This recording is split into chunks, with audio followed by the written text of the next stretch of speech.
नमस्कार, मैं राजकुमार। आप देख रहे हैं सनसाइन समय। नमस्कार, मैं राजकुमार। आप देख रहे हैं सनसाइन समय। सनसाइन समय इस समय छठवें चरण के चुनाव के लिए कुछ लोगों से पार्टी के उत्तर प्रदेश भारतीय जनता पार्टी के कुछ साथी हैं, कुछ सदस्य हैं, जिनसे बात करने के लिए डुमरियागंज विधानसभा में मौजूद है। इस समय मैं डुमरियागंज विधानसभा के एक कद्दावर नेता भारतीय जनता पार्टी को सोमनाथ सिंह जी, जो बहुजन और समाजवादी पार्टी छोड़कर हिंदुत्व के लिए भारतीय जनता पार्टी में कार्यरत हैं। मैं आइए जानता हूं मैं इनसे कि इस बार किन मुद्दों पे ये सरकार बनाना चाहते हैं, किन मुद्दों पे जनता से वोट लेना चाहते हैं।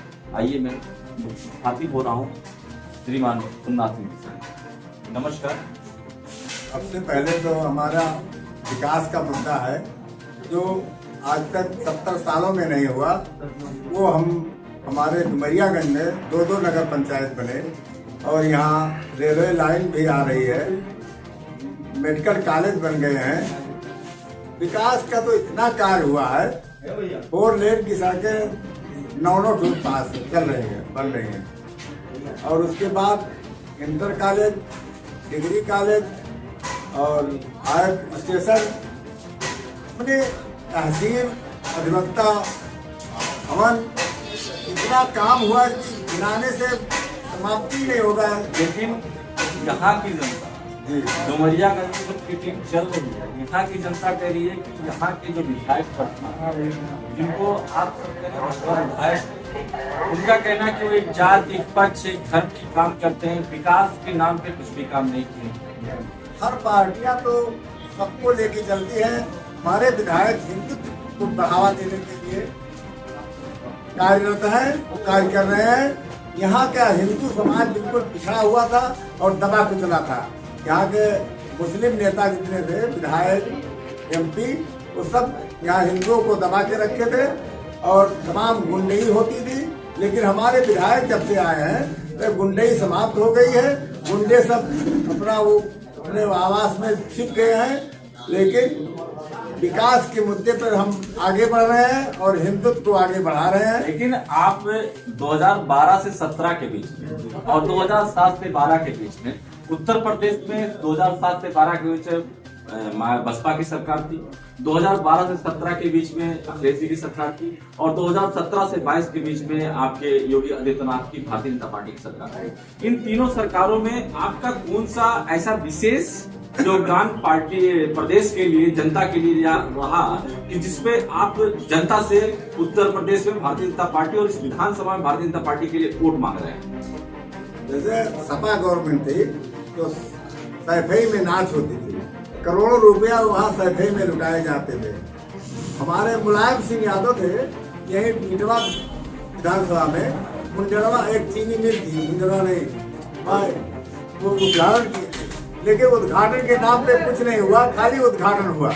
लेकिन वो चीनी मिल कहाँ चला गया कुछ पता नहीं चला। अखिलेश जी कह रहे हैं, अखिलेश जी का एक प्रश्न है और ये आरोप भी लगा रहे भारतीय जनता पार्टी पे कि मैंने जो शिलान्यास किया उसका पिता बाबा ने कहा। उन्होंने कोई शिलान्यास नहीं किया।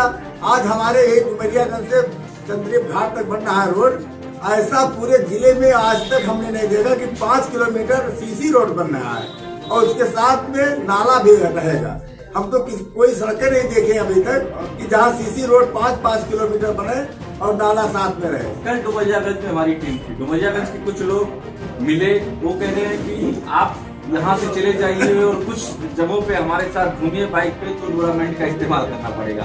रोड के बारे में जो आप बता रहे हैं, जैसे कोरोना काल था ना, 2 साल तो कोरोना काल में चला गया। उसके बाद जब सड़कें पास हुई तो बन रही है और जहाँ देखिए ये खाली एक श्यामपुर खानदारा में चले जाइए, 4-4, 5-5 सड़कें बन रही है। मैं यहाँ से भानपुर रानी, पुरैना होते हुए टिकौरा, 4-6 सड़क। जनता की एक आरोप है साहब, जनता का आरोप ये है कि जब चुनाव आया है तो विधायक जी को विकास नजर आ रहा। 4 साल विधायक भी जनता से दूर थे, जनता के विकास से दूर थे। तो क्या इस आरोप पे आप क्या कहना चाहेंगे?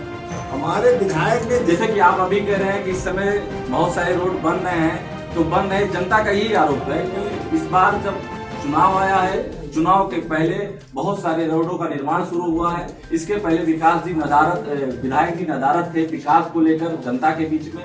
तो इस विषय पर आप क्या बोलना चाहेंगे? सारे लोग जानते हैं कोरोना काल 2 साल खा लिया जी, काम सारा रुका हुआ था, तो गवर्नमेंट ने रोक रखा था ना, तो उस काल में हुआ नहीं। अब पास जो हो रहा था अब काम दिखाई दे रहा है, तो अब काम हो रहा है। अखिलेश के बारे में क्या कहेंगे आप? अखिलेश तो बता रहे बड़ी बड़ी बातें कि भाई इस बार जो हमारी सरकार आएगी ओपीएस जारी करेंगे, इस बार सरकार हमारी आएगी तो लोगों की पेंशन जारी शुरू करेंगे, इस बार सरकार आएगी तो संविदा को नियमित करेंगे, इस बार मेरी सरकार आएगी तो 300 यूनिट बिजली फ्री देंगे। इस पे आप क्या कहना चाहेंगे? जब बिजली उनके शासन काल में आई नहीं रही थी, 4 दिन बिजली नहीं आती थी, वो क्या बिजली फ्री क्या देंगे जब उनके शासन काल में बिजली नहीं आएगी? आपका कहना है कि बिजली था ही नहीं तो फ्री कहाँ से देंगे? तो ये थे हमारे बीच में सोमनाथ सिंह जी जो अभी अपना मत रख रहे थे, विचार रख रहे थे सनसाइन समय पर। ये बता रहे हैं कि इस बार भारतीय जनता पार्टी फिर से सरकार बनाएगी। यहाँ से विधायक वर्तमान में कौन है? राघवेंद्र प्रताप सिंह जो अभी वर्तमान में प्रत्याशी भी है सनसाइन भारतीय जनता पार्टी के। और इनका कहना है कि इस बार भारतीय जनता पार्टी फिर से विकास के मुद्दे पे चुनाव जीतेगी। लेकिन यहाँ पे लोगों का एक आरोप है, लोगों का आरोप है कि विधायक जी विकास को कम बल्कि धार्मिक प्रवृत्ति से ज्यादा मिलान करते हैं। भाई जब धर्म रहेगा तभी तो विकास होगा। धर्म तो पहला हमारा, हम हिंदू हैं तो हिंदू धर्म जैसे मुस्लिम हर धर्म को पालन करता है, अपना धर्म अपनाता है, तो हमको भी तो अपना धर्म अपनाना है। भाई हमने कहा कि तौफीक साहब ने उत्तर प्रधान को बंद कराया जेल बिना वजह और 4-6 महीना जेल थे, लेकिन आज वो उसी का प्रचार कर रहे हैं साइकिल का।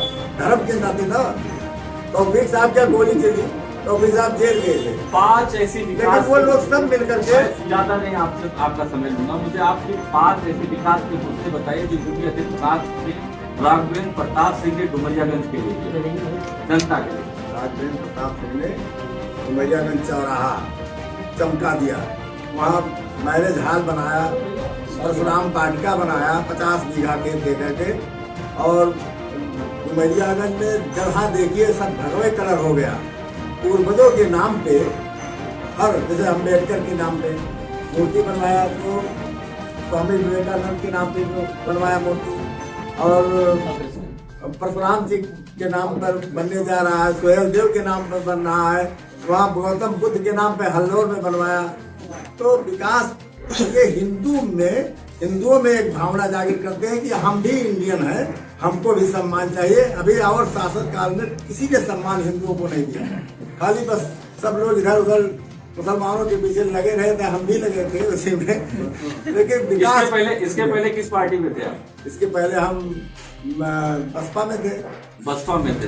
क्या बहन जी के 2007 से 12 के कार्यकाल को आप किस प्रकार बताएंगे? बहन जी तो हाथी खाली बनवा रही थी ना, वो तो हाथी उनके निकाल थे, वही हाथी का विकास किया उन्होंने, और कुछ विकास ही नहीं किया। और इसमें सवर्णों को इज्जत होना पड़ा, सवर्ण जितने थे ब्राह्मण ठाकुर सब, हरिजन हम भी 2 हरिजन हमारे ऊपर फर्जी लगाए। यहाँ से सवर्ण ही तिवारी जी है बसपा के प्रत्याशी, यहाँ से बहुजन समाज पार्टी के तिवारी जी ही सवर्ण। अगर ऐसी बात है तो उनको टिकट दीजिए। टिकट बहुजन को दिया, वो तो पहले तिलक तराजू और तलवार इनको मानो 2-2 4। अब जो है फिर ब्राह्मणों को याद आ गया, जब जानी कि हमको कहीं से फायदा नहीं होने वाला है, तो फिर ब्राह्मणों को मिलाया। लेकिन जितनी तिवारी तो भाजपा में रहते हैं कि उसमें बसपा में चले जाते हैं कि उसमें किस पार्टी में चले जाते हैं, कुछ पता नहीं है। तो ये थे सोमनाथ सिंह जी जो कि बहुजन समाज पार्टी छोड़कर इस समय भारतीय जनता पार्टी के लिए प्रचार कर रहे हैं, भारतीय जनता पार्टी के लिए वोट मांग रहे हैं। और अपनी बात को रूबरू सनसाइन समय के संवाददाता से हुए विभाग उन्होंने जानकारी दी और बताया कि भारतीय जनता पार्टी हिंदुत्व की एक मुद्दा है, उसके बाद विकास का मुद्दा है। इन मुद्दों पे इस बार चुनाव लड़ रही है, जो